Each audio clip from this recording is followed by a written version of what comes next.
Écoute, en cette début de journée, nous sommes en journée de culte aujourd'hui car nous sommes à un anniversaire d'un des premiers comptes électeurs, un des premiers grands champions de Sigmar, bien entendu.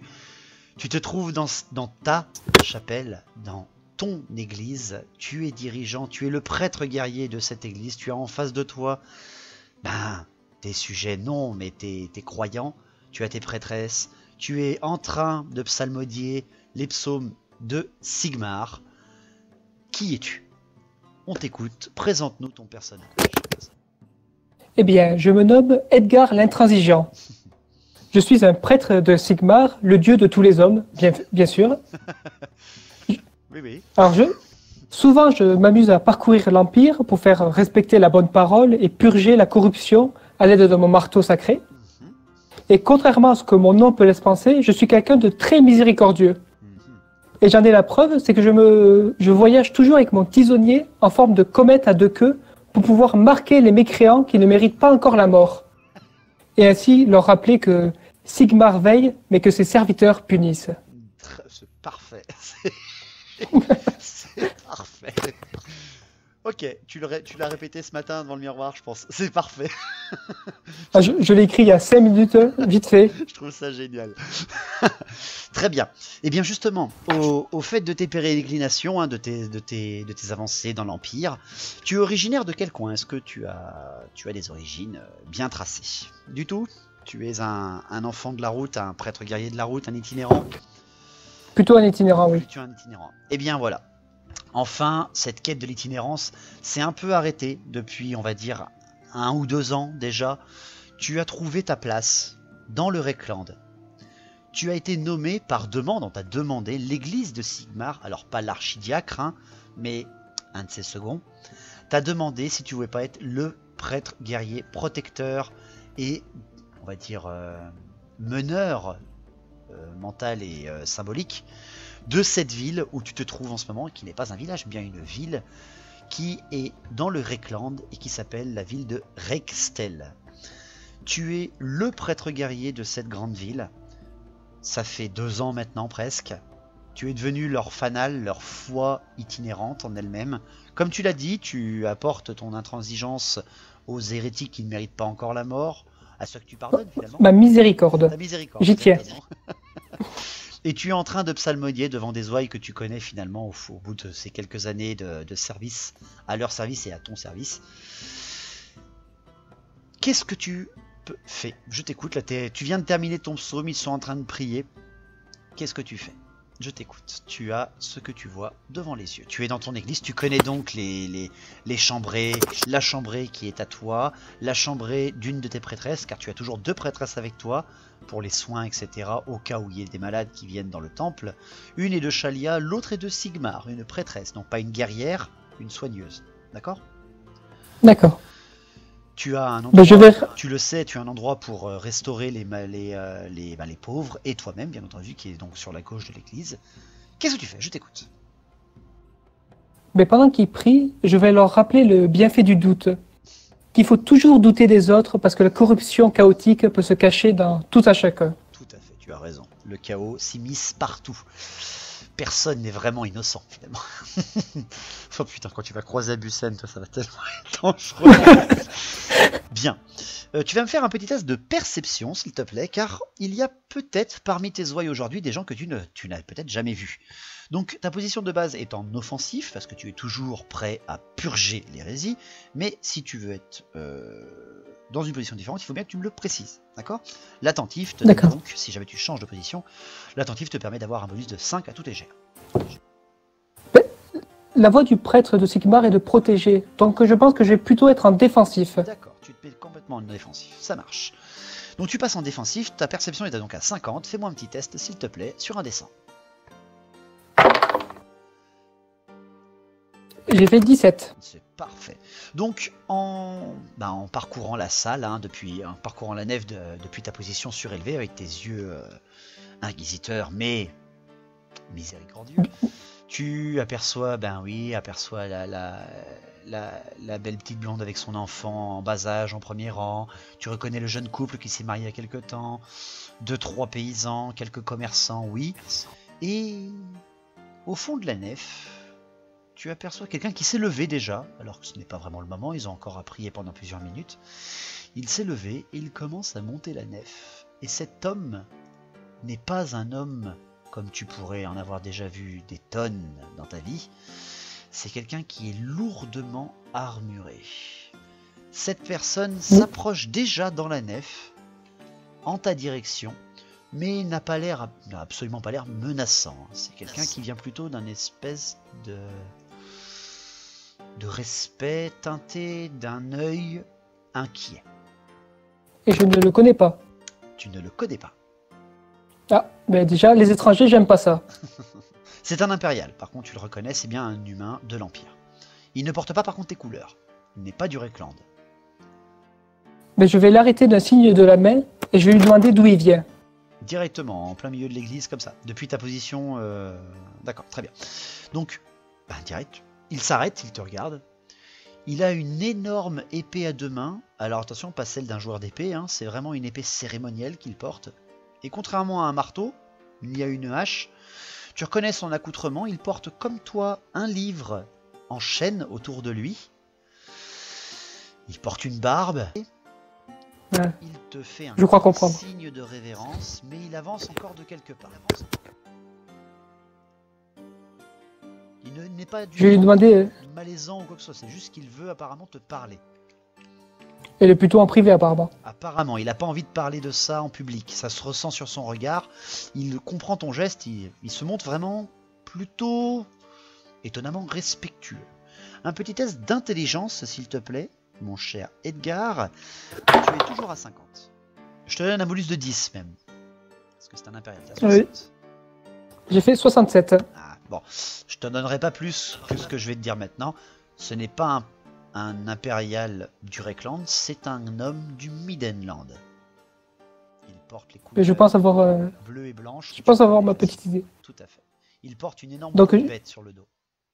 Okay. Mais je vais dire à mes deux prêtresses de continuer la cérémonie. Et je vais descendre au coin de l'hôtel pour pouvoir discuter de manière plus discrète avec lui. Tout à fait. Tu veux aller au coin de l'hôtel ou carrément dans une pièce à côté? Parce qu'il va te suivre. Le gars, il a fait un signe en voyant les prêtresses s'approcher de l'hôtel. Il a compris que tu avais... Bon ben, allons dans une pièce en privé. Désigne-moi. Tu dessines une des chambres ou alors la salle de repas? La chambre plutôt. La chambre. Très bien. Ok. Alors, il t'a suivi directement. Et il vient de fermer la porte derrière toi. Tu t'es mis devant ton bureau personnel car tu l'as emmené dans ta chambrée. Et il reste silencieux. Bon, je reste en défensif parce que la méfiance est mère de toute chose. Tout à fait. Il se montre même respectueux. Tu vois, il a posé son épée lame contre le sol, les deux mains sur le haut du pommeau. Il est droit devant toi, dressé, un peu fièrement, tu reconnais quand même. Et il attend que tu engages la parole. Il ne veut pas prendre l'initiative dans ton église. Alors je vais lui demander, que venez-vous faire, l'ami, dans ce humble village de Sigmar? Eh bien, il te parle d'une voix rauque, vraiment rauque, avec un fort accent du nord. Finalement, c'est peut-être même pas du Midenland qui vient, c'est peut-être même encore au-dessus, peut-être même du Nordland. Et le gars, directement, prêtre, je me présente. Je suis Ar Ulrich, l'envoyé de Boris Todbrinder. C'est un prêtre d'Ulrich qui est en face de toi. Et tu le reconnais à son accoutrement, c'est pas un petit prêtre, c'est un gradé dans l'église. Plus gradé que moi? Il a l'air plus gradé que toi, en effet. Mais il se montre extrêmement respectueux, ce qui est très étrange, tu le sais, parce qu'on le sait que le culte d'Ulrich est plutôt un culte fier, en tout cas. Pas hautain, mais fier. C'est rare qu'il se montre respectueux avec les Sigmarites. Mais pour l'instant, ce prêtre devant toi, Ar Ulrich, comme il se surnomme, qui est un titre, qui est, pour te donner une échelle, le grade en dessous de ton archidiacre. Oui, effectivement. Il te dit, j'ai besoin de vous. On m'a signé des problèmes. Quel problème? Est-ce que vous avez des nouvelles des villages alentours, mais surtout, est-ce que vous avez eu des soucis dernièrement avec... il parle un peu plus bas, la non-vie. Tu es un bon Enfin, prêtre, Edgar, tu es un bon prêtre. Tu sais très bien que dans ta région, à Rextel, tu veilles au grain. Et que j'ai pas eu d'informations de problèmes du genre. Aucunement, aucunement. Peut-être quelques rixes de paysans, quelques petits aléas, comme le veut la tradition dans les villages, à forte densité, mais aucun d'aussi terrible que ce qu'il est en train de te dire. Eh bien, je vais lui répondre que Sigmar guide mon marteau et toute corruption a été écrasée dans la région. Toutes, êtes-vous sûr? On m'a signalé un village ayant perdu tous ses habitants. Il y a à peine quelques jours. Je suis venu au plus vite que j'ai pu depuis Midenheim. Et je n'ai pas pu enquêter car je voulais avoir votre aval et peut-être même votre accompagnement. C'est une source sûre qui m'en a parlé. Êtes-vous vraiment au courant de tout? Êtes-vous plusieurs prêtres ici ou êtes-vous le seul?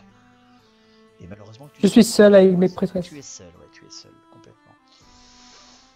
Donc, Mais je vais être méfiant, je vais lui demander pourquoi être venu de si loin pour un simple village. Alors, simple village, tu es quand même presque la 5e ville du Reckland avec Restel. Tu es quand même un village hyper important. C'est un gros village. En gros, c'est pas une ville fortifiée, d'accord? Mais c'est une bonne ville. Ok. D'accord? Mais le village dont les habitants ont disparu, c'est un petit village. C'est un petit village, par contre, ouais. Il semble un peu égard à ça. Il fait, bon, si vous voulez tout savoir, j'y ai de la famille. Elle s'est éloignée d'Ulrich, elle a rejoint Sigmar, mais écoutez, elle a vécu en paix pour l'instant. La seule chose, c'est que je n'ai plus de nouvelles. J'y ai envoyé des gens de mon ordre qui ne sont pas revenus. J'ai donc voulu voir par moi-même, avec l'accord de mon église, mais aussi de mon compte électeur et du vôtre. Donc ça veut dire que le gars est allé à Aldorf demander l'autorisation. Et qu'il a donc l'autorisation de l'empereur d'enquêter. Moi, ce qui m'inquiète surtout, c'est que des prêtres d'Ulrich qui disparaissent, c'est pas très bon signe. Oh que oui. Ce n'est pas la même religion que toi, mais ça reste une religion de l'Empire. Hein. Tu es la religion dominante, celle des Sigmar, mais c'est la seconde, hein, celle d'Ulrich. Donc, s'il a envoyé des prêtres et qui n'ont pas donné de nouvelles, c'est comme tu le dis, en effet, mauvais signe. Eh bien, je vais lui répondre que, en tant que défenseur de Sigmar, je lui accorderai mon aide. Très bien, très bien. Tu fais au-delà de la religion, c'est très beau. Eh bien écoutez, nous sommes au début de la journée et je sais que ce village, alors le village s'appelle Effelheim, et là ça te parle tout de suite, hein. Effelheim c'est à quoi? C'est à une demi-dizaine d'heures, même pas. Enfin une demi-dizaine d'heures, c'est quoi, 5-6 heures de route pour y aller, à pied, 3-4 heures à cheval. Malheureusement t'as pas de chevaux disponibles, surtout pas en plus un pour lui en plus, il a pas l'air d'être venu à cheval. Ça peut se faire avant la fin de la journée, en tout cas, de rejoindre cet endroit avant la fin de la journée. Est-ce que tu veux y aller maintenant? Est-ce que tu veux le questionner? Dis, je t'écoute. Je vais le questionner un peu plus pour... Je vais lui demander pourquoi avoir envoyé des prêtres sans m'en avertir en premier lieu. Je n'ai pas véritablement envoyé des prêtres, j'ai envoyé des membres de l'église, mais pas des prêtres comme moi, comme vous, plutôt des gens de passage, des commerçants, des marchands, plutôt des gens de la 5e colonne si vous préférez, des gens qui n'étaient pas là pour revendiquer Ulrich, simplement des gens à qui j'ai questionné, qui j'ai demandé un service, si vous préférez. Je ne voulais pas causer un nouveau schisme entre nos églises, non, ce n'est pas mon but. Mon but c'est de protéger comme vous l'Empire et ses habitants. Ulrich veille au nord, nous savons que Sigmar veille un peu plus au sud apparemment, mais là, je n'ai plus de nouvelles depuis au moins une lune, et je m'en inquiète. La seule chose qu'on m'a rapporté, que l'empereur lui-même m'a rapporté, vous n'êtes peut-être pas encore au courant, c'est que la région est devenue de plus en plus instable. Je suis aussi messager pour cela. La région est sous une grande menace. C'est tout ce que je peux vous dire malheureusement, car ce sont les présages du collège des cieux qui nous l'ont dit. Mais vous savez tous les deux ce que nous pensons de la magie. Je préfère voir ça de moi-même. Et vous? Et je suis tout à fait d'accord. Alors, Eh bien, s'il y a de la corruption en ces terres, ne perdons pas une seconde. Nous y allions immédiatement. c'est bien ça, c'est prêtre. C'est bien, j'aime beaucoup. Des questions, une ou deux, puis ouais, non, on va les taper. C'est parfait. La corruption n'attend pas. Tu m'étonnes. Très bien, eh bien, Mais je vais quand même aller voir mes prêtresses. d'accord. Je vous attendrai au porche de votre église. Bien.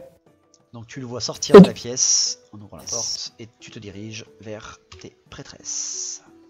Tu es toujours en position. Je vais leur faire signe pour parler discrètement avec elles, histoire que les paysans n'entendent pas. Il y a Elia, donc celle que tu connais qui est la prêtresse de Sigmar, qui s'approche de toi directement. Oui, Edgar. Eh bien, on m'a rapporté qu'un fléau pourrait avoir touché Elfheim. Et je dois m'y rendre immédiatement. Bien. Vous voulez que nous clôturions et laissions la porte ouverte pour les intransigeants comme d'habitude, ou vous voulez qu'on nous fermons l'église? Fermez l'église et accompagnez-moi. Je ne connais pas la nature de ce mal et je veux être le plus prudent possible. Tu demandes à ce que la prêtresse t'accompagne? Mais elles ont des vocations guerrières ou pas du tout? Du tout. Ah, bon ben... Dans le culte de Sigmar, il y a les prêtres guerriers, pour la vocation guerrière. Les damoiselles, les D'accord. prêtresses sont là vraiment pour veiller plutôt aux lieux et aux gens. Mais si tu les emmènes sur un corps à corps ou sur un endroit de combat, c'est pas des prêtresses de Shalia ou quoi que ce soit. Hein. Il y en a une de Shalia, mais elle est toute jeune, tu la connais pas encore. C'est Erza, l'autre à côté. Ça va être compliqué. Après, tu peux, hein. Moi, il n'y a aucun problème. Elles sont prêtes à t'accompagner, elles sont dévouées à Sigmar comme toi. Non, mais finalement, je viens d'avoir une vision de Sigmar. Il m'a dit restez ici. EMJ, oh mon dieu, oui Dieu, je t'écoute. Bon, je vais leur dire. Discute. Ah non, attendez, j'ai eu une vision, non, c'est bon. Exactement. Tout ça pour pas dire vous changez de sujet, prêtre. Très bien. Ok, donc tu décides finalement de la laisser là. Je vais leur dire restez ici. Accueillez toujours les fils de Sigmar en son temple. Et je reviens le plus vite possible. Très bien. Très bien. Donc tu descends ta nef principale, tu fais quelques signes à tes ouailles, hein, finalement. Tu décides pas de les abandonner. Non, j'ai pas dit ça. C'est juste que voilà, tu sors de chez toi. Bah oui, t'es bien obligé. Pour aller purger cette horreur qu'on vient de te rapporter, finalement. Horreur non permise, nous sommes bien d'accord, hein, faut pas pousser non plus. Je vais te montrer donc sur la carte. Oui, pardon, vas-y, dis-moi. Non, je vais dire, je prends quand même mon tisonnier au cas où. Hein. Très bien. Deux précautions valent toujours mieux. Je vais te montrer donc sur la carte où se trouve Rextel, donc ton église. Vous êtes quand même sur les routes du Réclan, vous êtes en pleine journée, il faut pas pousser, c'est pas vraiment un problème. Hein, d'accord, il n'y a pas de danger véritable. Le village est vraiment un petit hameau, hein, véritablement un petit hameau. Pas vraiment de danger apparent, d'accord? D'accord. Seule chose, pas de nouvelles. Là, c'est pas de la bonne nouvelle pour vous.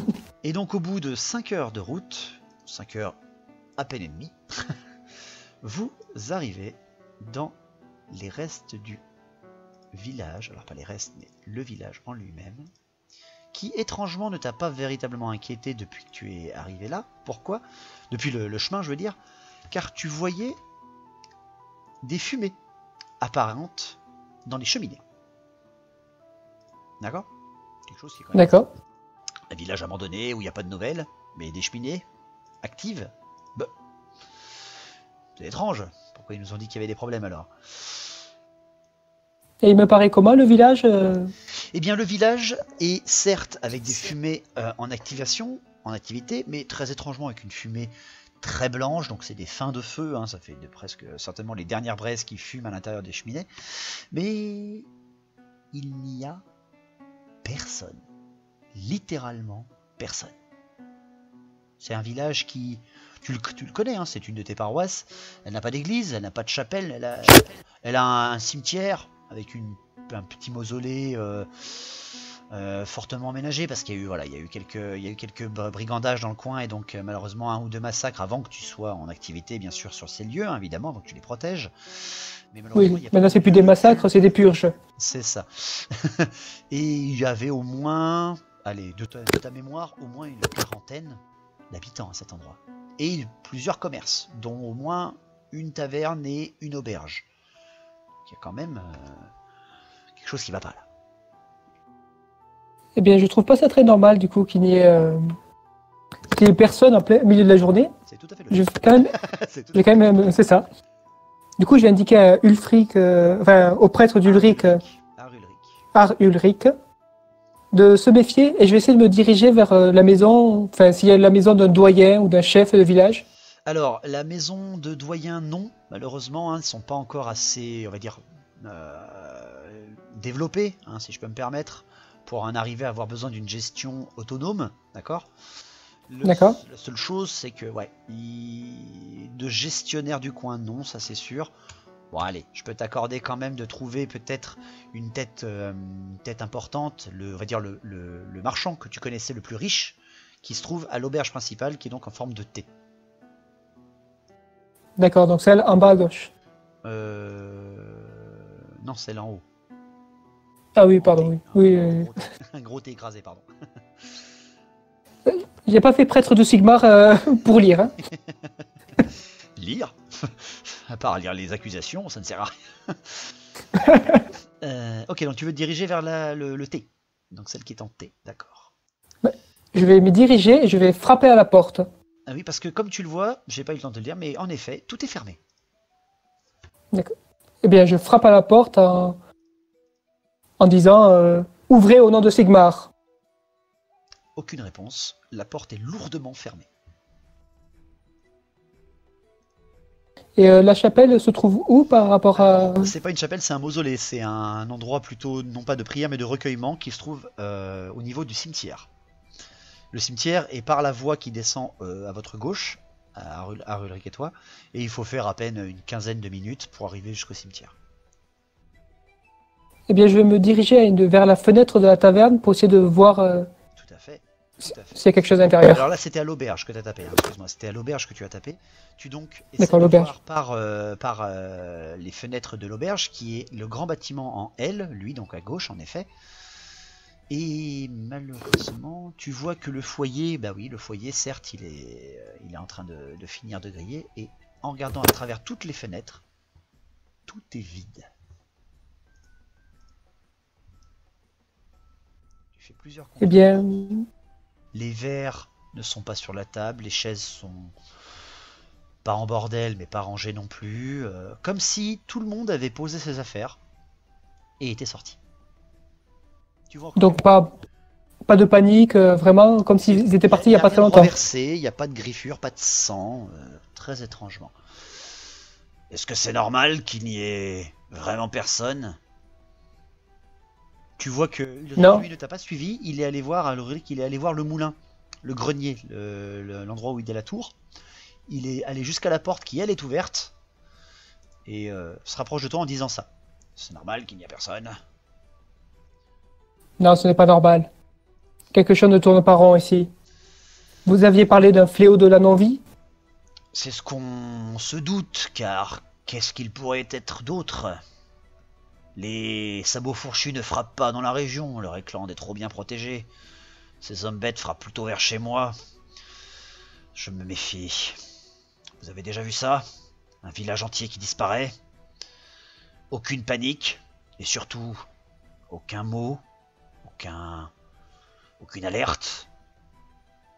Dans une attaque, il y a toujours quelqu'un qui arrive à s'échapper et à prévenir. Je ne le sens pas.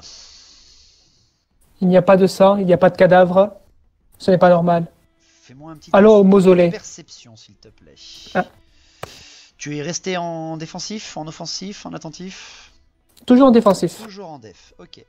Donc t'es à 50. Et j'ai fait 55. Ah, bah écoute, Je peux pas t'en dire plus. Dommage. C'est simplement, bien, voilà. Tu regardes un petit peu sur les autres maisons à côté. Donc tu as une maison plutôt d'habitation, hein, celle qui possède une petite terrasse aménagée, qui devait certainement là aussi faire une annexe de la taverne où tu étais en train de regarder.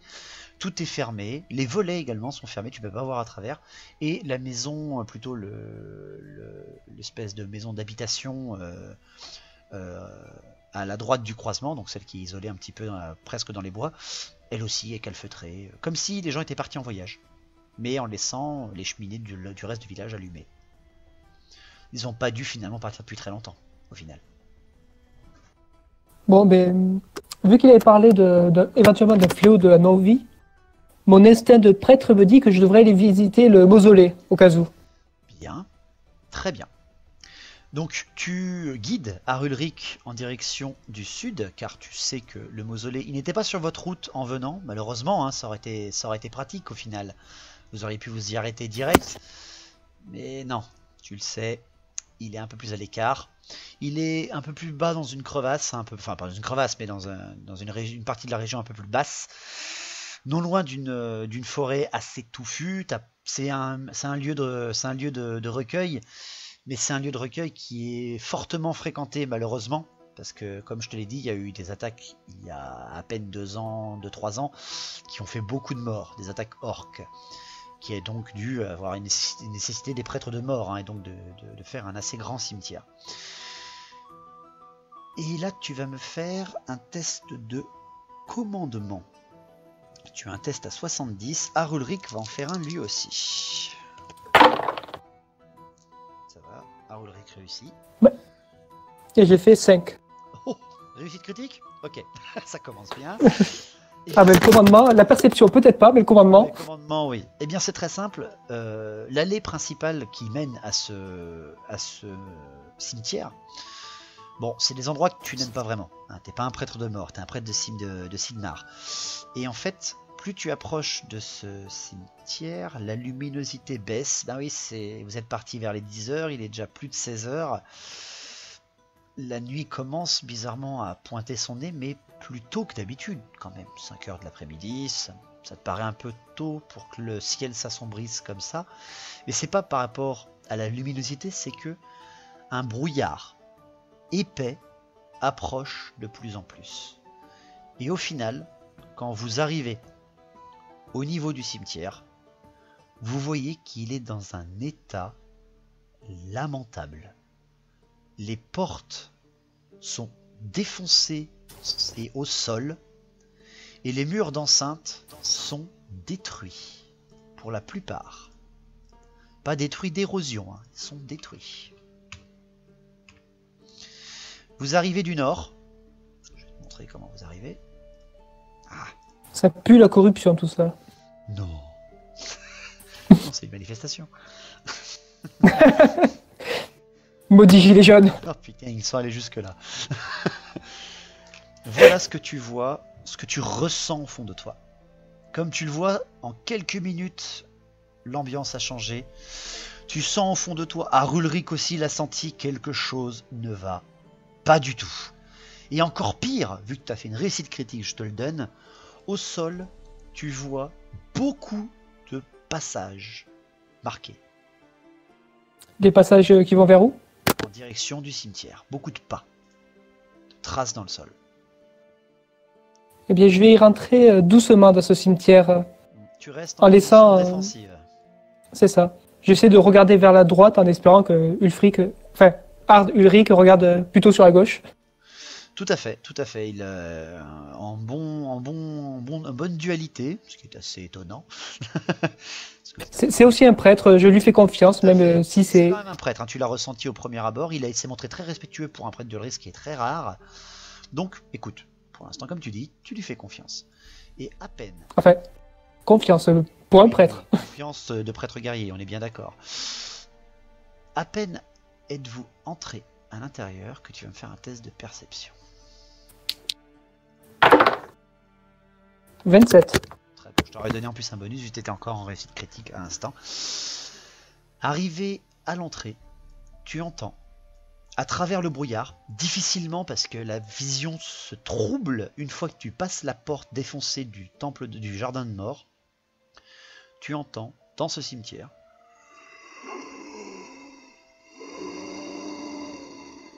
plusieurs voix malsaines, non naturelles, quelques bruits de pas lourds et dandinolents, tu vois, très lents, très racleux au sol. Et la stupeur te frappe lorsque tu vois ça devant toi. Tu en reconnais certains, des membres de ta paroisse, qui errent, malheureusement sans but maintenant, dans ce cimetière. Et Arulric prend sa lame à deux mains, la pose sur son front et il commence à incanter le pouvoir d'Ulric. Et à côté de toi, d'un coup, t'as un petit frisson. Pas un frisson parce que t'as vu la mort, hein, on est d'accord. Tu as déjà combattu de la non-vie. Mais parce que autour d'Ulric, tu ressens une prière de bataille. Eh bien, je vais en faire une aussi, en prenant mon marteau à deux mains, le mettant sur le cœur, pour commencer à prier Sigmar. Alors, histoire de faire un peu de concurrence entre dieux. Tout à fait. Lequel sera le plus. Si par exemple tu utilises ta compétence de prière de bataille, c'est donc celle que tu veux faire déjà pour toi-même, on est d'accord, mais aussi peut-être pour protéger ton collègue, ça te permettra, tout à fait, lui, sur un test de commandement réussi, de lui faire relancer un test qu'il louperait. Et s'il te plaît, fais-le parce qu'il a fait 100. Le prêtre, je t'explique, il commence à psalmodier et là tu vois qu'il est en fait pas du tout concentré, il est tétanisé par la peur. Donc s'il te plaît, réussis ton test de commandement. J'ai fait un 100, pitié. Encore un qui a pas mérité son grade, ça. Non mais, alors que c'est censé être un putain de commandant. Ah là, il a perdu mon respect. Hein. Non mais je suis désolé. Vas-y, je t'écoute, à 70. 93. Oh putain. Ok, ok, tu es surpris donc autant que lui, finalement. Alors, il est en train de prier, tu vois qu'il psalmodie en langage du Nord, en langage du Midland, et tu vois que... Non, je ne peux pas. Et il arrête sa prière en fait, et tu vois qu'il ose même pas en fait regarder les morts. De ton côté, tu poses ton marteau contre ton cœur, mais non, tu sens aussi que là il y a un problème. Pas parce que lui il a perdu son contrôle, mais parce que la foi n'est même plus présente dans ce lieu. Ce n'est même plus un sol consacré. La mort marche face à vous. Et au moment où vous perdez un petit... finalement, vous perdez tous les deux vos moyens face à ça. Tu as déjà combattu la non-vie, mais pas d'une façon aussi horrible, parce que ce sont des gens que tu connais. Tu reconnais sur ta droite le petit jeune, là, ouais, c'est le petit jeune Eric, le petit jeune qui a quoi, qui doit avoir une quinzaine d'années. Il aura une quinzaine d'années pour l'éternité, celui-là, maintenant. Tu vois plusieurs hommes... Oui, je sais, j'ai un humour assez drôle. Et tu vois surtout encore plus de morts qui approchent du fond du cimetière, au fur et à mesure qu'ils passent, qui trébuchent même parfois sur les pierres tombales. Et tu sens bien que le lieu consacré ici n'en est plus un. Non, mais ils sont peut-être pas morts, c'est peut-être juste une angine qu'ils ont. Ouais, c'est du cosplay, c'est... Ils sont tous les... Non, mais je pense que je peux rentrer au temple, c'est bon. Ouais, tout va bien, ça va, c'est juste une petite rave dehors. C'est ça. Alors, écoute, là je t'écoute parce que là finalement les morts se sont retournés vers vous. Hein. Ils ont senti une aura qui n'est pas celle de la non-vie. Ils se tournent vers vous tous. D'un pas dandilonnant, vous n'avez pas vos prières actives, ni l'un ni l'autre. Ça sent la merde. C'est parfait. C'est parfait, merci. J'aime quand ça démarre comme ça. Ça démarre très bien. Ah, j'adore. C'est vrai que je suis assez perturbé par le fait que Sigmar ne me réponde pas. Oui, c'est vraiment ce que tu as ressenti, d'accord? Mort, et Sigmar, Myrmidia, aucun ne peut te répondre, tu le sens. Le lieu est vidé de sa foi.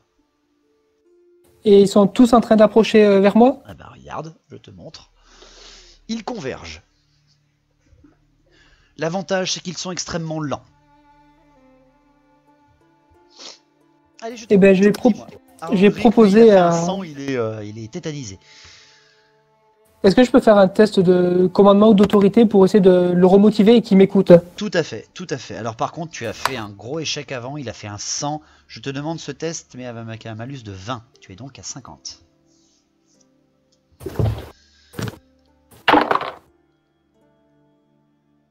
89.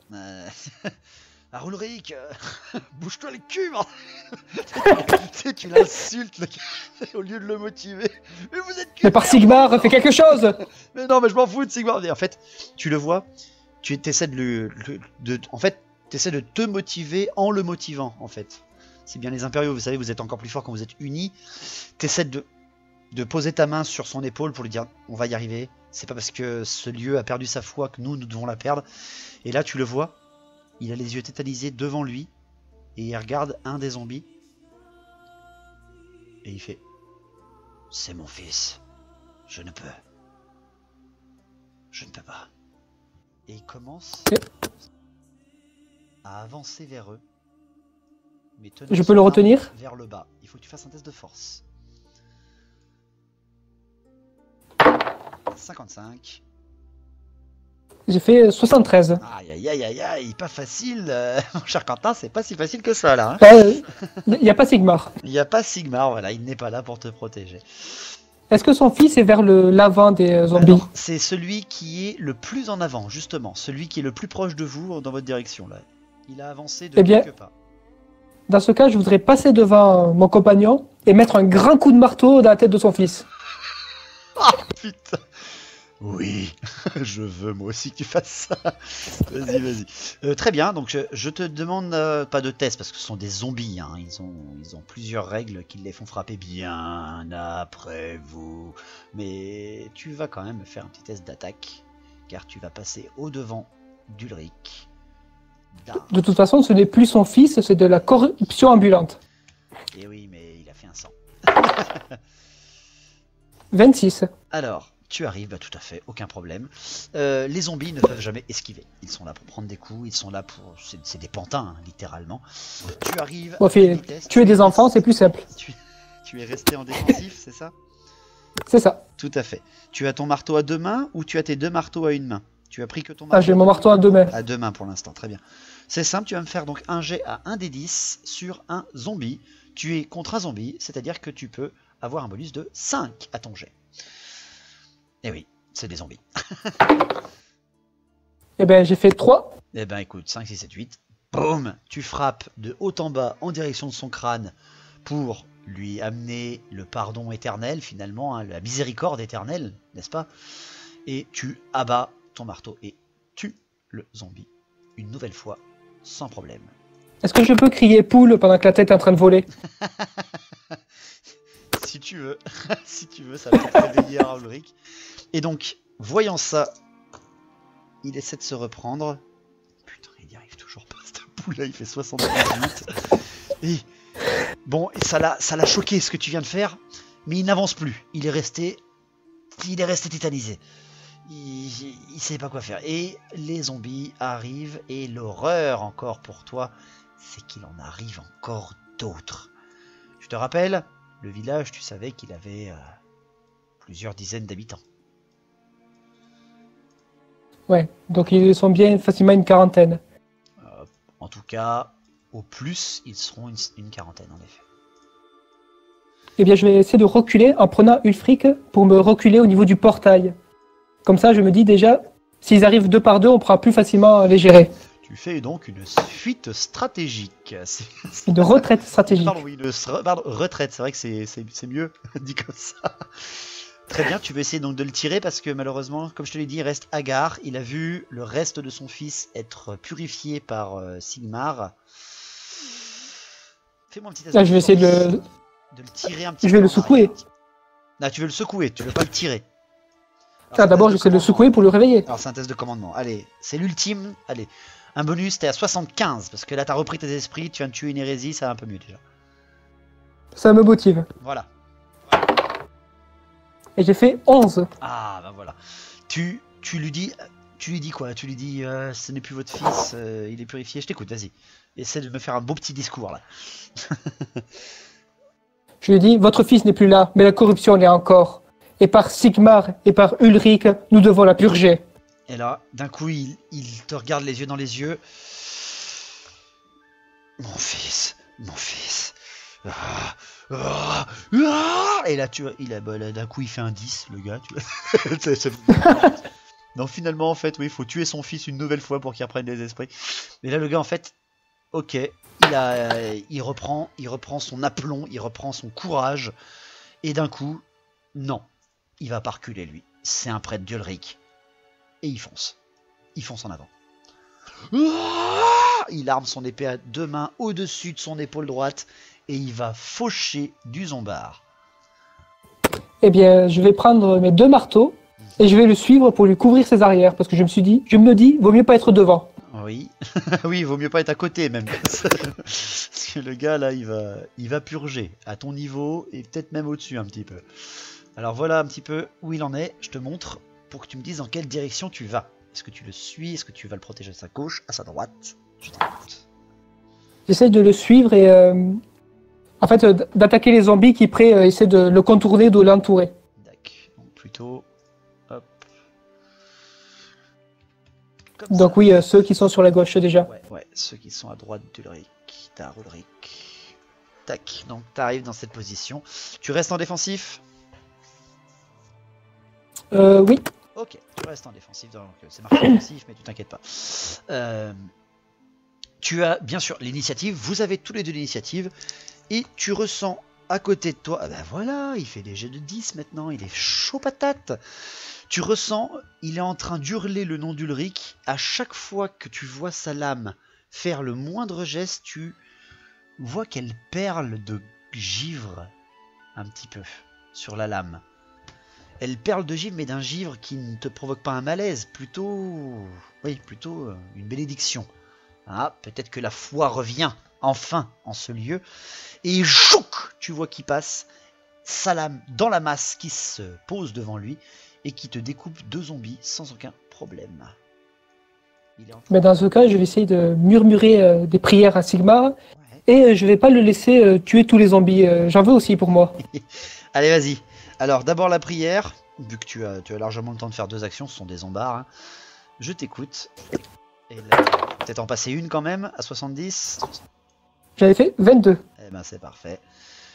Tu sens enfin, toi aussi, le feu de Sigmar, les étoiles qui te regardent, Galmaraz et toute sa puissance, l'homme fait Dieu, qui, bizarrement, non, pas bizarrement, mais enfin, naturellement, te redonne une parcelle de son pouvoir. Et ton marteau recommence un petit peu à luire d'une façon qui te rassure, enfin. Tu peux frapper, tu as 3 zombies face à toi, tu es avec tes 2 marteaux qui commencent à ressentir enfin l'énergie de Sigmar. La foi est revenue, enfin. Je t'écoute. Ah mais là je suis chauffé à bloc, donc je vais essayer de... C'est parti là. Là on va essayer de faire sauter des têtes de nouveau. Ok. Donc tu as 2 attaques, donc tu as 2 marteaux, pardon. Tu peux frapper 2 personnes en même temps. Pas successivement, mais en même temps. Donc tu dois bien désigner. C'est ce que je vais faire. Un à ta gauche, un à ta droite, en direct, boum, dans la gueule. C'est ça. Eh ben, allez, pas plus de subtilité. Tu as des marteaux, c'est pas tout. Et les têtes. Alors, 93. 93, mais tu as la capacité déjà de purificateur. Tu as donc plus 20 en CC contre les morts vivants, ça te manque à 75, mais ce n'est pas suffisant. Tu as par contre la haine qui te permet de relancer les tests de CC manqués. Donc tu peux relancer. Heureusement. Heureusement. Et je fais 27. Très bien. N'oublie pas également que tu es rude combattant. Si tu combats avec ton marteau à 2 mains, tu as encore plus 15 encore en CC. N'oublie pas. Donc tu deviens un marteau à ennemi si tu prends ton grand marteau. Là par contre avec tes 2 petits. Oui mais vu qu'ils sont nombreux, je me suis dit... Oh oui, là c'est de toute façon déjà le premier. Comme je te l'ai dit, ils n'ont aucune résistance. Hein. Tu frappes, tu as un des 10, non un des 6, mais toujours à plus 5 contre un zombard. Vas-y. Un des 6, un des 5. Eh ben j'ai fait 1. Eh ben écoute, ça fait un bon petit 6. Ça se passe. Tu vois bien ton marteau à ta droite qui s'enfonce au beau milieu du thorax, qui fait légèrement tomber le zombie, mais qui va certainement se relever difficilement, très difficilement, parce qu'à chacun des gestes qu'il provoque sur le corps meurtri que tu viens de faire tu viens de mettre à terre, t'entends des cassements d'os. D'accord? Fais ton attaque sur celui-là de gauche. 4. Oh. Ok. Bon, bah on va compter ça une réussite critique si je ne me trompe. Eh bien, c'est très très simple. Hein. Tu arrives avec ton marteau de gauche. Bam, tu fauches sur le genou pour le faire abaisser à tes côtés. Et tu refrappes un deuxième coup sur le crâne sans faire de jet de dégâts. Tu lui exploses la gueule. Elle implose véritablement. Le crâne implose face à toi. Et le troisième zombard qui était en face. Ça devait être un enfant aussi, c'est pour ça. Non, ça me motive un peu plus. C'était plutôt un petit vieillard. C'est encore mieux quand c'est des vieillards. Ouais, parfait. Et au moment où les deux zombards tombent à ta gauche et à ta droite, avec cette superbe réussite critique, le troisième qui te venait dessus se prend les marteaux en tenaille sur le gauche et la droite en direct et font imploser son crâne sans aucune forme de pitié. La purification de Sigmar est en marche. Tu es à 4. Dans ce cas, je suis bien content. Ouais. Non, t'en es même à 5, il en est qu'à 2 lui. Pas mal. Le score est pour Sigmar pour l'instant. Dont un qui était son fils. Hein. Dont un qui était son fils. C'est peut-être pour ça qu'il a moins de points. Le seul problème, c'est qu'au moment où tu fais ça, au moment où tu libères enfin ta colère et le pouvoir de ta foi, finalement, tu ressens plutôt une vague d'énergie, une vague néfaste, certes, bien plus que celle que pourrait te procurer la proximité en fait de ces morts.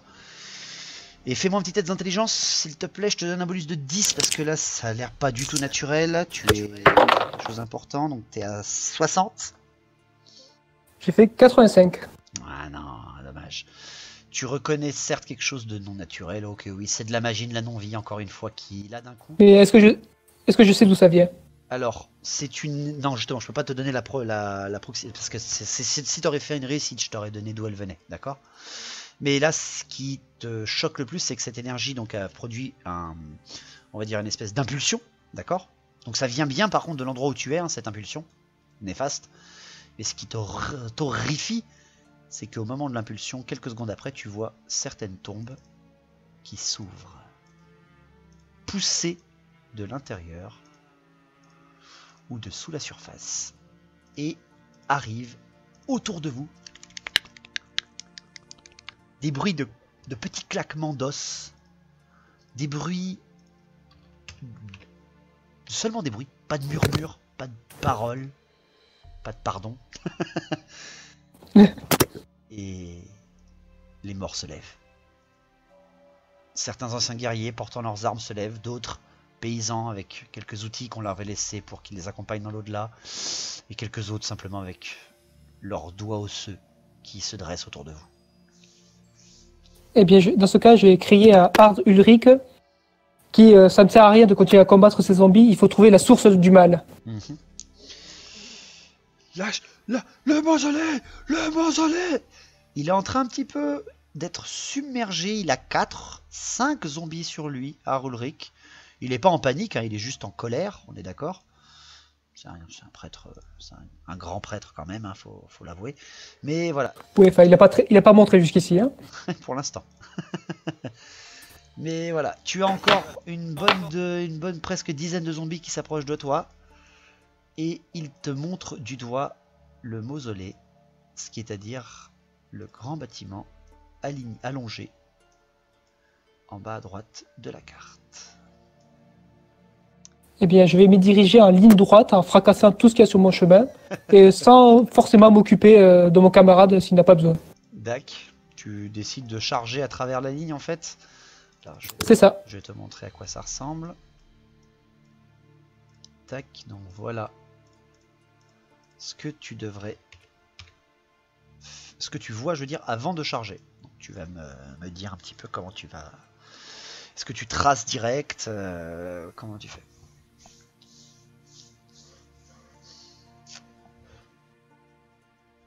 Ben, la réponse ne va pas changer, hein. Je vais tracer en ligne droite. Hein. Est-ce que tu embourres quelques-uns qui sont contre Ard Ulrich en passant? Est-ce que tu peux embourrer au moins 2 ou peut-être 3 si tu fais un bon jet avant d'arriver au niveau de l'entrée du mausolée? Je le fais, mais bien parce que c'est sur le chemin que ça me ralentit pas. Hein. On va pas perdre son temps avec ça, tu rigoles. Alors, c'est très simple. Là, tu vas me faire un test de force. Ce sont des zombies. Si tu te mets en offensif, je te mets un bonus de 15. Sinon, tu Je vais me mettre en simplement- offensif. Tu restes en défensif. Non, je vais mettre en offensive. Tu te mets en offensif. Ok, donc tu passes à 70 de force. Je te laisse tracer un chemin sanglant dans les zombards. Le premier. 59. Ok, tu le bourres, aucun problème. Tu le frappes même un petit peu au niveau des genoux avec un de tes deux marteaux. Le deuxième, pareil, tu as fait une réussite. Tu le bourres là également. Et tu arrives finalement au niveau d'un mur plus condensé de zombies. Là, en passant avec la force même, ça ne suffira pas. Il faudra tâter du marteau.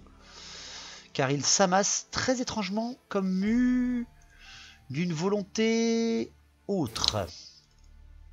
Dans ce cas, est-ce que je peux repasser sur mon marteau à deux mains pour frapper dans ce mur, pas forcément pour abattre les zombies, mais pour du moins faire une brèche dans ces cadavres pour passer. Ouais, tu veux essayer de percer la ligne, tout simplement. C'est ça. Alors, tu as frappé, je peux pas t'accorder ton marteau à deux mains, mais sur un bon jet de tes marteaux, tu peux percer une ligne quand même. D'accord. Parce que ça veut dire que tu les rengaines, que tu les rabats, c'est un peu compliqué quand même. Pendant que tu courais en plus, c'est un peu compliqué. Eh bien, j'ai fait 81.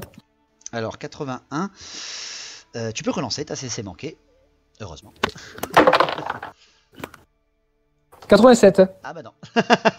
Ah, c'est ça en fait tu frappes. Oh oui, tu frappes. Tu les touches, hein, tu les touches à l'aine, tu les touches au ventre, un petit peu, parce que tu as quand même beaucoup de paires de bras qui essaient de te saisir, de te griffer.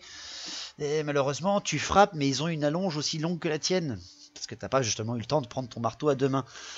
Donc tu frappes, mais malheureusement, il y en a un qui tombe à peine à genoux, puis il se redresse assez facilement, et tu vois ces espèces de squelettes ambulants qui approchent sur ton flanc gauche. Arulric, quant à lui, il est en train d'hurler le pouvoir d'un coup derrière toi de son dieu. Et pouf, derrière toi aussi, wow, tu ressens une autre impulsion d'énergie beaucoup plus proche, beaucoup plus forte. Et autour de lui et à tes côtés, tu ressens un vent glacial qui te frappe, mais aussi qui renverse les zombies autour de vous et qui les congèle sur place. Il en a congelé une dizaine d'un coup. Certains même, en se gelant, en tombant, ils se brisent. Du coup, est-ce qu'il en a tué plus que moi? Ah bah là oui. Là il a fait une prière de bataille que tu ne peux que rêver avant des années d'entraînement. Mais je me dis que si je tue le nécromancien, je repasserai devant. Donc, je vais foncer vers le mausolée. Apparemment il te fait confiance parce qu'il se dirige plutôt vers la gauche lui. Il décide d'aller plutôt taper le grand groupe qui s'est formé sur le flanc gauche du cimetière. Tandis que toi il ne te reste plus que quelques... Ouais, trois squelettes, un dernier zombie. Les autres étant gelés au sol, brisés ou totalement inaptes maintenant au combat. Eh bien, je vais me frayer un chemin à coups de marteau. Ouais. Alors tu veux frapper quoi d'abord? Plutôt parce que là ils sont plutôt amassés comme des animaux qui seraient affamés. T'as 3 squelettes, un zombard. Qu'est-ce que tu veux frapper? Ben, je vais me frapper ce qui est le plus proche et ce qui m'empêche le plus de passer. Vu que tu as avancé et que l'impulsion a finalement libéré un peu le passage, t'es en plein milieu de ton objectif. Tiens, regarde. Hop là. Eh ben, je vais frapper un zombie et un squelette alors. Tu peux taper dans un des squelettes plutôt. Ils ont l'air un peu plus vivaces, on est d'accord. La lumière de leurs orbites vides est d'une lumière néfaste et verdâtre qui te répulse et qui te ulcère même d'ailleurs à voir ça, cette hérésie sur pattes, Mazette. Tu peux essayer de tabasser, vas-y, frappe, je t'écoute. Tu peux rebalancer la CC si jamais tu te loupes. Tu es à 75. 64. Eh ben écoute, le premier, bam, se prend un grand coup. T'es toujours en offensif, tu m'as dit. Donc tu le balayes sans aucun problème. Tu brises la colonne vertébrale et coupes le squelette en deux. Et le deuxième. 48. Eh ben c'est parfait, c'est exactement la même chose. Tu brises ces hommes-là. Tu peux sans aucunement de problème passer le zombie à tes côtés parce que tu as balayé un des squelettes sur lui, en fait. D'accord ?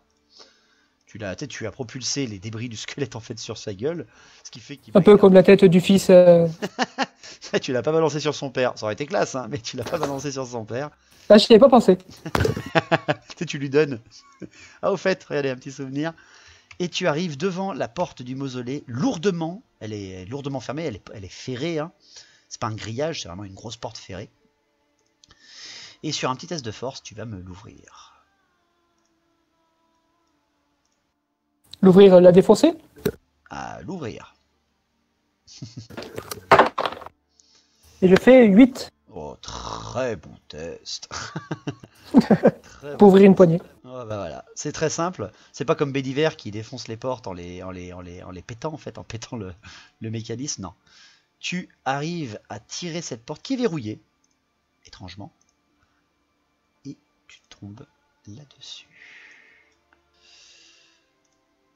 Devant toi, une procession, un aumône, une prière totalement abjecte et hérétique se passe devant tes yeux. Tu vois des créatures tournées vers toi, des créatures difformes, boursouflées, des créatures de la non-vie.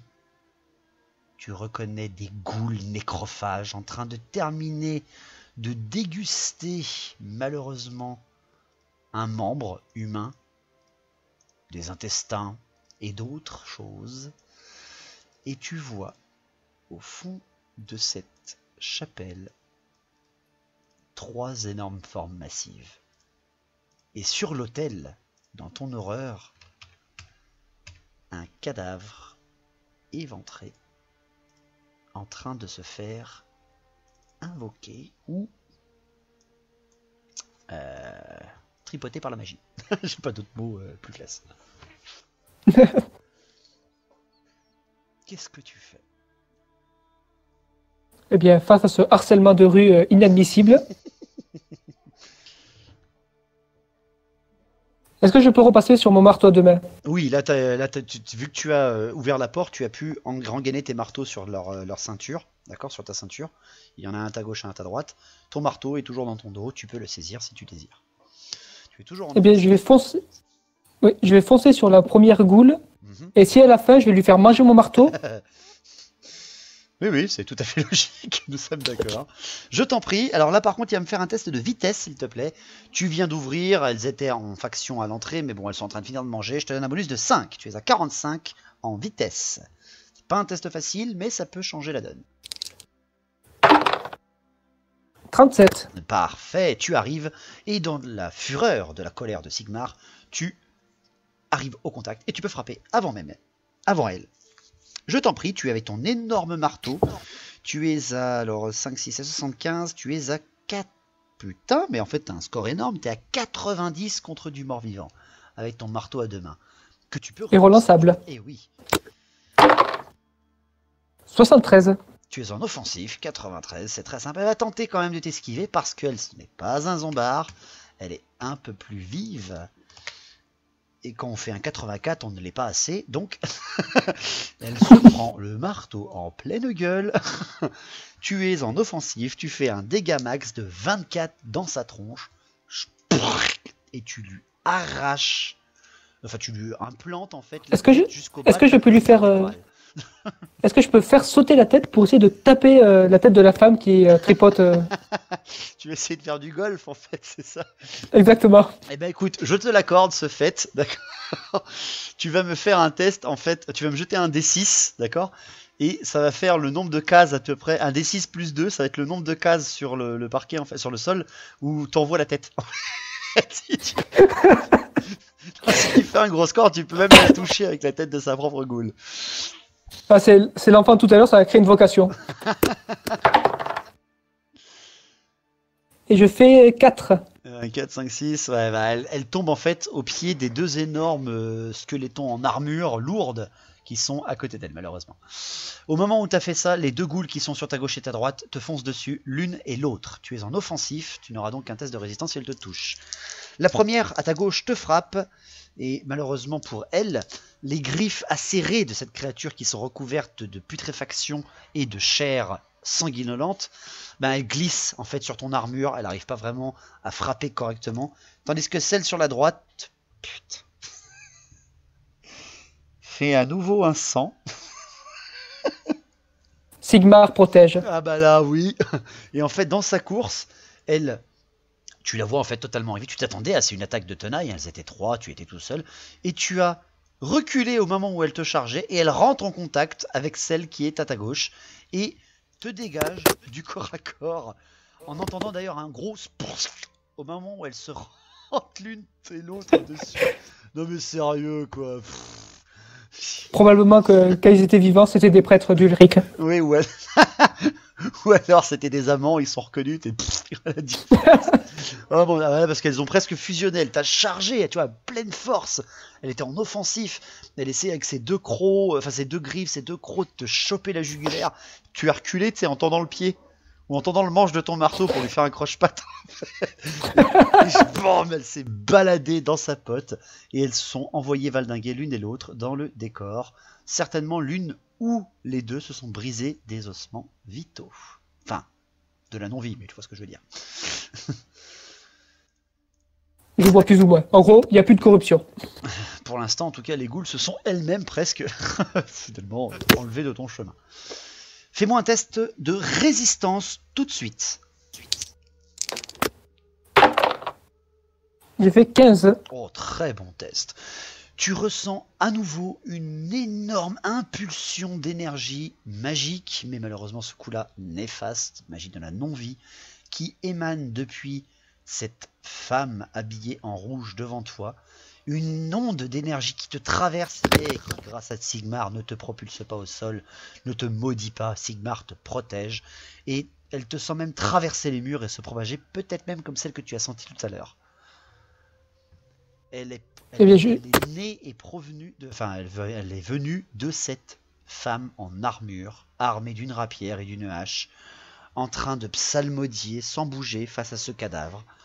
Et au moment où cette énergie s'est ressentie pour toi, les deux énormes squelettes, armés et armurés jusqu'aux dents, se tournent face à toi. Qu'est-ce que tu fais? C'est tout. Eh bien, je vais foncer sur eux en criant « Sigmar protège !» Très bien. Pareil que tout à l'heure, tu vas me faire un petit test de vitesse, s'il te plaît. Mais là, tu n'as pas de bonus. Tu es seulement à 40 parce que tu as quand même une bonne petite distance à parcourir. 13. Oh, joli, très bon test. Dis-moi lequel tu fonces, à gauche, à droite ou tout droit. Je vais foncer d'abord sur celui de gauche parce qu'il me paraît plus avancé. Ok, tu fonces à gauche, pas de souci. Ta très bonne perception de la distance et de ton corps et de ton souffle te permet de prendre finalement de vitesse, si on peut vraiment prendre de vitesse, un gars qui est déjà mort. Mais tu arrives en plein contact à lui et tu peux le frapper en lui-même. C'est parti. Pareil, tu as exactement les mêmes bonus. Tu es toujours en offensif. Tu fais ça 90 relançable. 82. Eh ben, c'est parfait. Tu arrives. Lui, par contre, ce n'est pas un guerrier squelette, ce n'est pas un simple mort-vivant, tu vois, c'est pas un pauvre squelette de R qu'on a redressé, non, non, non, c'est quelqu'un qui est, enfin c'est un vestige de quelqu'un qui a été enterré dans les honneurs, certainement quelqu'un qui devait être important, un ancien chef de guerre, un grand guerrier, c'est ce que vous appelez vous autres prêtres guerriers, des gardes des cryptes.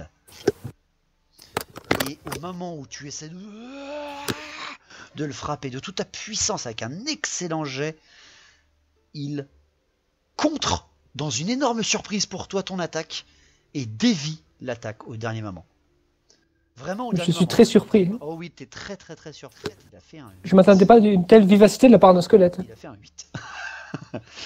Et ils sont tous les deux dans une position, alors le token ne le présente pas, je le sais, mais ils ont tous les deux un grand pavois en triangle, d'accord, un grand bouclier qui leur va de l'épaule jusqu'au genou gauche et une lame certes en mauvais état mais bien taillante, bien tranchante, et il se positionne, celui-là que tu viens d'affronter, à dévier l'attaque de son épée et pose le bouclier face à toi et pose la lame par-dessus dans le même mouvement, et celui à ta droite en fait de même et te menace juste avant de te frapper dans un cliquetis d'ossements et un espèce de ronflement rauque et néfaste face à toi. Ils sont en position défensive tous les deux. Ils protègent cette femme qui n'a même pas daigné détourner l'attention. Et il m'attaque? Pour l'instant, ils se sont juste positionnés face à toi en défense. Celui qui est sur ta droite s'approche, mais vraiment dans une position qui ne te charge pas, quoi. Ils ont leur temps, ils sont morts, ils ont le temps de faire ce qu'ils désirent. Mais il me laisse pas l'approcher. Ah, ils te laissent pas du tout l'approcher, là ils ont verrouillé l'accès face à toi. Il va falloir... Mais si la corruption frappe pas, ça va être les fils de Sigmar qui vont frapper. Alors si tu veux frapper, parce que comme je te dis, ils ont changé de posture au moment où tu as attaqué, ils auront peut-être l'initiative si tu loupes ton test de vitesse. Parce que là ils sont 2 sur toi maintenant. Est-ce que j'ai un bonus parce que je suis... Non. Parce que j'ai chargé? Non, parce qu'ils sont 2 maintenant. 36. Oh joli, tu réussis encore, bon sang. Moi j'ai des morts, hein, je suis un 69, donc faut pas rêver.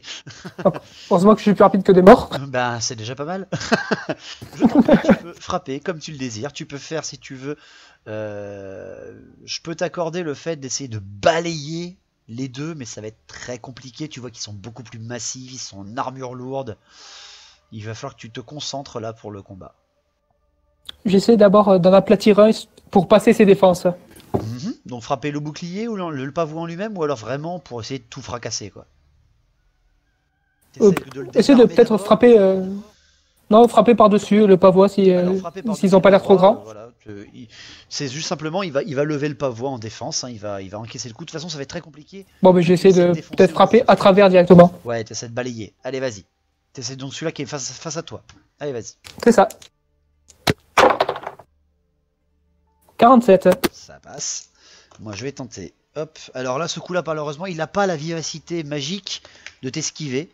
Par contre, ça se prend dans le bouclier que tu as frappé, dans l'énorme pavois qui avait l'air en mauvais état lui aussi, mais qui est certainement plus résistant grâce à cette magie nécromantique, tu n'en sais rien.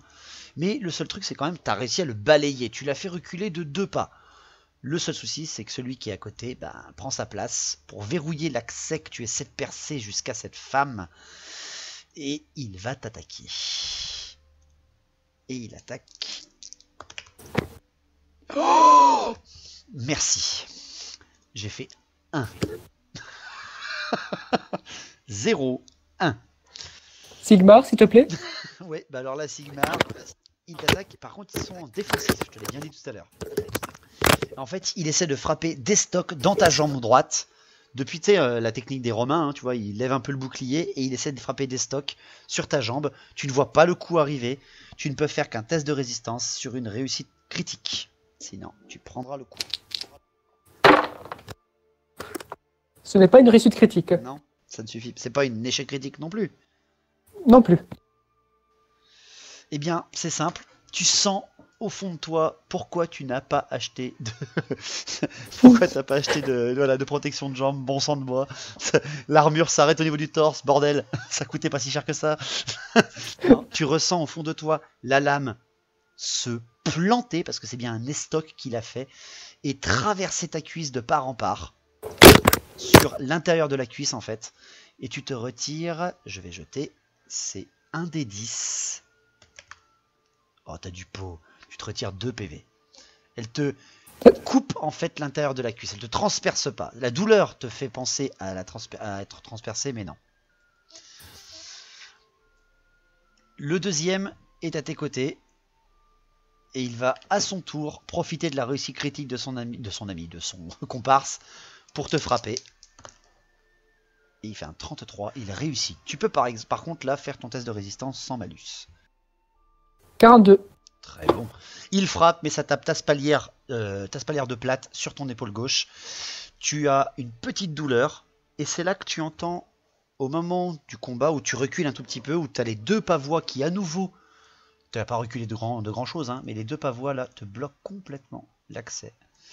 Et tu entends un ricanement, mais un ricanement avec une voix d'outre-tombe. un peu un gros méchant des vieilles séries des années 80. Une voix d'outre-tombe, et enfin, elle se retourne et tu vois une vampire dans tout son charme, dans son charme meurtrier, une armure de sang, des lames qui ont servi et un regard. Vous autres, vous n'êtes que des proies ou des sujets. Et elle dresse la rapière et les deux gardes des cryptes qui t'affrontent s'arrêtent et reculent. Obéissez-moi, comme j'ai choisi de le faire.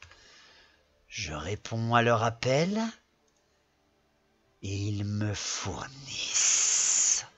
Et quand elle dit ça, elle ouvre un petit peu son sourire carnassier et sans même te faire de jet de perception, tu vois que ces crocs vampires que tu reconnais ne sont pas des dents normales, mais sont faits en malpierre.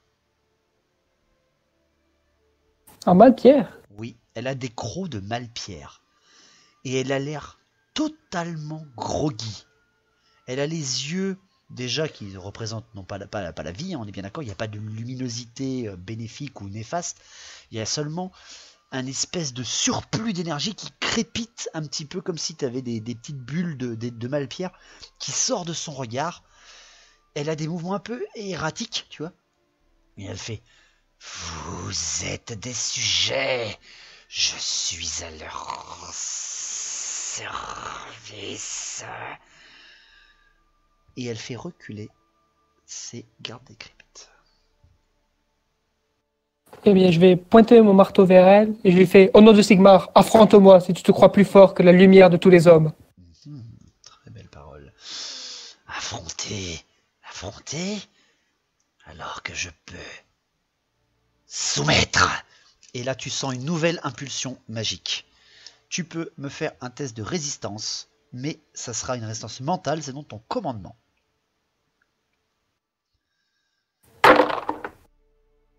62. Eh bien, ça réussit et t'as du pouf parce qu'elle a fait un assez mauvais jet. Elle a réussi, mais vraiment à tout pile. Ce qui fait que tu vois en fait son regard qui devient vraiment hypnotique. Non, non, non, non, non, non. Elle ose plutôt essayer de t'envoûter en fait. Elle ne veut même pas essayer de te combattre. Ce qui est encore pire en termes de réponse que ce que tu viens de lui proposer, je crois. Elle a même pas essayé de t'envoûter avec ses pouvoirs nécromantiques. Dans ce cas, je vais bourrer, hein, je vais pas la relaisser prononcer le moindre mot, je vais foncer dessus. Au moment, avant que tu fasses ça, pendant ta résistance mentale, pendant que tu es en train de prier Sigmar à tue-tête dans ta tête, et que d'ailleurs ça réussit, la porte du mausolée, elle aussi, s'ouvre encore à nouveau derrière toi, et arrive Ar Ulrich. Il est échymosé, il est recouvert de coupures, il a la lame totalement recouverte de sang, il a l'air exténué. Pour l'Empire! Et il trace dans la salle en même temps que toi. Heureusement, tu as une avance bien plus grande. Et à peine tu as commencé à avancer que déjà le garde des cryptes qui est à ta gauche te bloque le chemin. Il faut que tu frappes d'abord le garde. Est-ce que je peux essayer de pousser le garde des cryptes sur le second pour essayer de dégager le passage à Ulrich, enfin à Ar Ulrich? Il est plus sur ta gauche, le gars, que sur ta droite. Autrement dit, si tu peux le bourrer, tu le bourreras, mais tu le bourreras sur ta gauche et non pas sur la droite. Ar Ulrich se dirige en direction de... Tu n'arrives pas vraiment à décerner, soit de la vampire, soit du mec à droite. Bon, ben, j'ai essayé de bourrer l'autre sur le côté pour le dégager du chemin. Alors ça sera un test de force, s'il te plaît, pour essayer de le bourrer. Ça sera un test de force à 55, sinon tu peux lui donner un coup à 90. Vu que je suis pas très fort, je vais peut-être finalement plutôt lui mettre un coup. Je te conseillerais plutôt, ouais. Parce que tu peux le relancer en plus. 36. Ok. Ok, pas de souci, t'es toujours en offensif. Il va faire un test lui aussi. Ah, par contre, ce coup-là, c'est très simple. Le marteau arrive au niveau de la jointure de l'armure entre le bassin et le pectoral, un petit peu au-dessus de l'endroit où on t'a frappé à ta jambe droite. Et bam! Tu non seulement le dégages, mais tu le dégages en entendant des crépitements d'os et dans un craquement significatif de la miséricorde de l'Empire. De Sigmar. Oui, de Sigmar et de la tienne aussi, là faut l'avouer. Tu as dégagé le chemin. Arulric arrive en trombe et se dirige vers le garde des cryptes à la droite, car il a vu que tu as dégagé la voie pour la vampire, qui elle, étrangement, ne bouge toujours pas. Fais-moi un petit test d'intelligence, s'il te plaît. Elle est armée de 2 armes, une rapière et une hache. Oh, 2. Oh, réussite, putain, mais j'y crois pas. J'ai une soudaine lueur d'intelligence. J'y crois pas. Tu le sais, tu connais les tactiques de ces néfastes créatures. Si jamais tu charges, si jamais tu essaies de la combattre au corps à corps, elle va te dominer. C'est une vampire, tu la vois comme elle est habillée, c'est une vampire guerrière et non pas mage. Elle a des pouvoirs nécromantiques comme tout vampire, mais elle est vraiment plus tournée sur le corps à corps. Tu reconnais même quelques petits écussons des dragons de sang. Le seul truc, c'est que tu sais que ces créatures-là ne sont pas connues pour... Enfin, cette gamme de vampires n'est pas connue pour sa très grande force nécromantique. C'est pour ça qu'elle a pu relever que quelques zombies, avoir quelques ghouls et quelques familiers résistants, on va dire. Si tu l'affrontes au corps à corps, en face à face, tout de suite, elle va même peut-être largement te prendre de vitesse dans la grande surprise qui va être néfaste pour toi et peut-être te tuer. Mais... si tu utilises tes prières, non pas pour bénéficier tes alliés, mais pour essayer de canaliser le pouvoir de Sigmar en toi, et d'essayer de la conjurer, tu vas peut-être pouvoir y arriver. Tu as fait une réussite critique, c'est pas dans tes capacités de pouvoir bannir les morts vivants, pas encore, mais sur un bon test de commandement, je pourrais te l'accorder sur une magnifique réussite critique de 2 en intelligence. J'ai toujours mon livre de prière avec moi. Exactement. Il ne te quitte Eh bien, je vais prendre mon livre de prière, je vais l'ouvrir et je vais prendre mon... Il faut que tu l'immobilises, par contre, si tu veux la conjurer. Ah, elle m'attaque, hein? Non, elle ne bouge pas, comme je te l'ai dit. Mais il faut que tu l'immobilises, parce que, à mon avis, quand tu vas commencer les phrases de purification, elle va attaquer. Arulric, pendant ce temps qui s'est ralenti, tu le vois balayer à son tour, mais malheureusement, en ouvrant trop sa garde et en se faisant planter dans le dernier moment de jonction entre la lame et la tête du garde des cryptes, il se fait planter à son tour lui aussi, la jambe gauche, mais là plantée à pleine épée. L'épée a transpercé sa jambe au moment où il terminait son adversaire. Il est très blessé. Il est contusionné, comme je te l'ai dit. Des morceaux d'armure même ont été arrachés, certainement dans la mêlée où tu l'as laissé à l'extérieur. Mais il est toujours vaillant. Il est éreinté, certes, mais il est toujours là. Allez-y, allez-y, j'en suis capable. Je suis capable de la purger comme vous.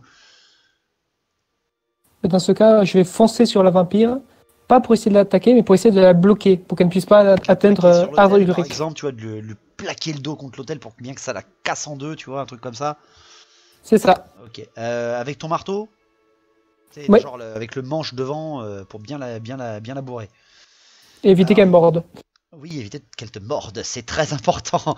Alors je peux pas te donner le bonus total de CC parce que c'est pas une attaque mortelle que tu veux faire. Donc je vais te donner, allez, la moyenne entre ta force et ta CC améliorée, bien entendu. Allez, je te donne un coup à 72. Allez, parce que j'essaie de faire le style. 72 au moins, tu y arrives. 13. Bah c'est parfait. T'arrives. Au moment où ton manche essaie de la bloquer, elle te fait une courbure que tu n'aurais jamais cru voir sur une créature comme ça, même sur une créature humanoïde, presque comme si elle se cassait la hanche en deux pour se redresser tout de suite après. Et c'est toi maintenant qui es dans une mauvaise position. Elle s'est retournée et dégagée au moment où tu entres en contact, toi, avec l'autel. Le seul truc, c'est qu'en faisant ça, elle offre son dos à Ar Ulrich. Tu as attaqué, elle t'a esquivé, et c'est à ce moment-là que Ar Ulrich va essayer à lui de te sauver la vie, car tu es en mauvaise posture. C'est le G à ne pas louper. Ulrich, il y a ton respect qui est en jeu là. T'as de la chance, il a réussi une prière avant. Il arrive en pleine position d'offensive.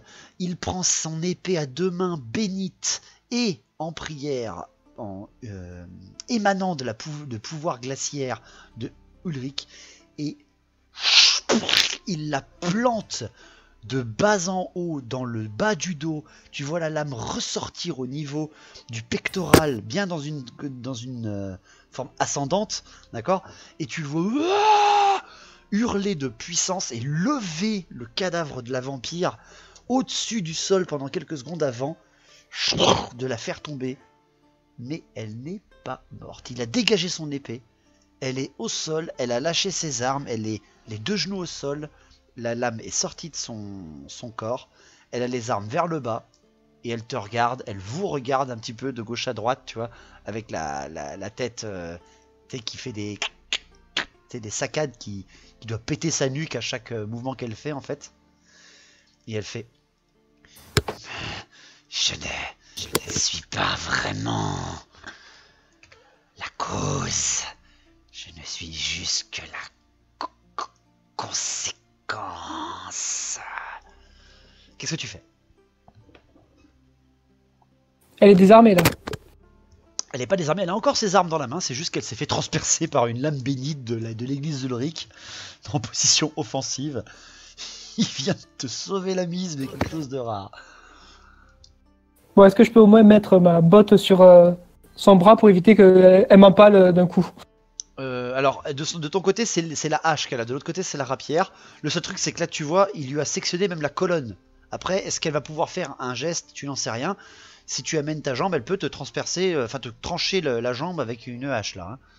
Tu peux, Bon, par exemple, mais je vais si tu éviter veux, de l'approcher alors. à coups de marteau.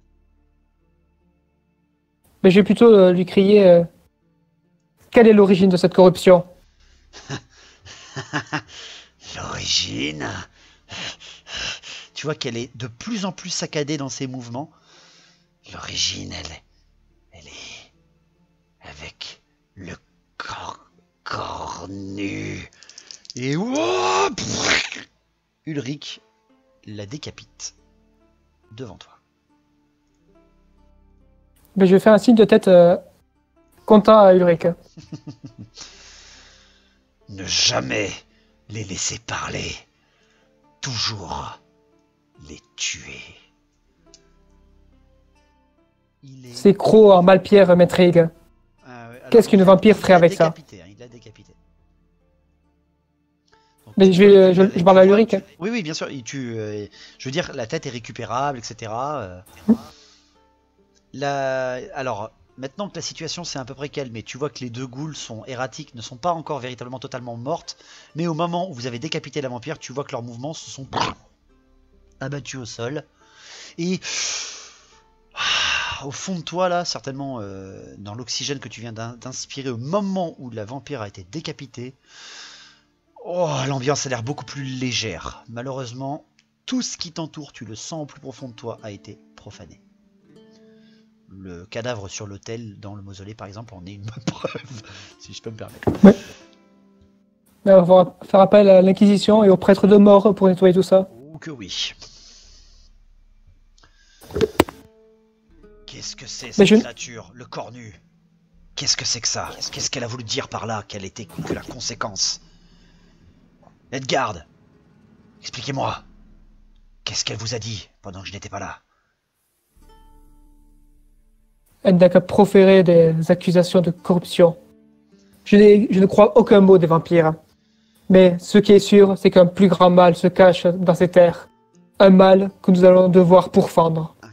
Une conséquence. Elle a dit qu'elle était une conséquence. Une conséquence de quoi? Quelle est la cause de cette corruption? Ah, venez, nous devons rentrer à votre temple, j'ai besoin... Ah, et là tu vois vraiment que la lame est restée plantée dans sa jambe du garde des cryptes. Tu vois également qu'il a un empennage de lance planté quand il se retourne dans le bas de son dos. Il est vraiment dans un sale état. Je vais quand même, avant de partir, essayer de lui arracher un des crocs en malpierre. À la vampire? Tout à fait. Oui.